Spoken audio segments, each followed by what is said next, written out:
Sebagai seorang yang teguh dalam Kristus, atau kita yang ingin teguh dalam Kristus, dalam rentang waktu Yesus naik ke surga dan Yesus akan datang yang kedua kali, apa yang harus kita lakukan? Supaya ketika dia datang kedua kali, dia mendapati kita tetap teguh di dalam Kristus. Sebab apa? Menjelang kedatangan Tuhan yang kedua kali ini, keadaan akan makin sukar. Akan banyak orang Kristen yang gak teguh lagi dalam Kristus. Akan banyak saudaraku iman-iman yang ditukar dengan semangkok kacang merah. Hanya karena uang, hanya karena teman hidup, hanya karena jabatan, hanya ingin kehidupan yang lebih baik. Kita gak teguh lagi dalam Kristus, saudara.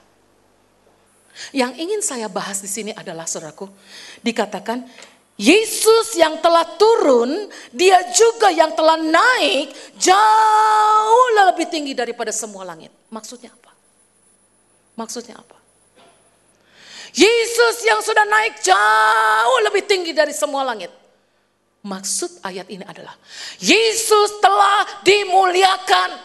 Yesus telah diberikan kemuliaan oleh Bapa setinggi-tingginya. Jadi dalam rentang waktu Yesus naik ke surga sampai Yesus datang yang kedua kali, Bapa memberikan kemuliaan yang begitu tinggi kepada Yesus di surga. Kalau Bapa saja memberikan kemuliaan yang begitu tinggi kepada Yesus, berarti kita juga harus melakukan itu.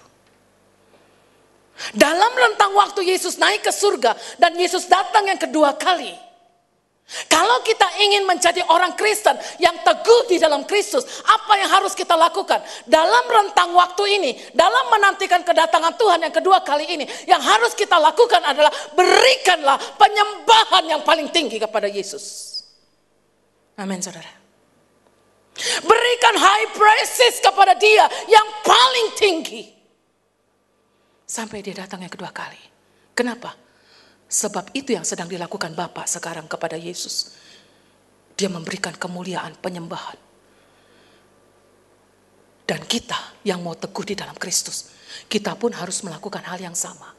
Dalam menantikan kedatangan Tuhan ini, bagaimana karakter kita, bagaimana sikap hidup kita sebagai orang percaya. Kita harus memberikan penyembahan yang paling tinggi hanya kepada Yesus. Fokus kita hanya kepada Yesus. Hidup kita hanya kepada Yesus. Maksudnya apa, saudara? Memberikan penyembahan yang paling tinggi yang pertama maksudnya adalah, Rick Warren mengatakan, lakukanlah segala sesuatu atas nama Tuhan Yesus dengan sepenuh hati seperti untuk Tuhan, bukan untuk manusia. Lakukanlah segala sesuatu, ayatnya saudara catat dalam Kolose 3 ayat 17, ayat 23 dan ayat 24. Kita nggak usah baca untuk mempersingkat waktu. Lakukanlah segala sesuatu dalam nama Yesus dengan sepenuh hati seperti untuk Tuhan, bukan untuk manusia, tapi kita aplikasikan kepada manusia. Inilah yang disebut penyembahan. Inilah yang dimaksud dengan memberikan penyembahan yang tinggi kepada Tuhan. Apapun yang kau lakukan, entah engkau sebagai karyawan, entah engkau sebagai pimpinan, entah engkau sebagai seorang ayah, entah engkau sebagai seorang ibu, entah engkau sebagai seorang suami, entah engkau sebagai seorang istri, lakukanlah segala sesuatunya dalam nama Yesus dengan segenap hati, bukan karena kewajiban, bukan karena keharusan, tapi dengan sepenuh hati untuk Tuhan.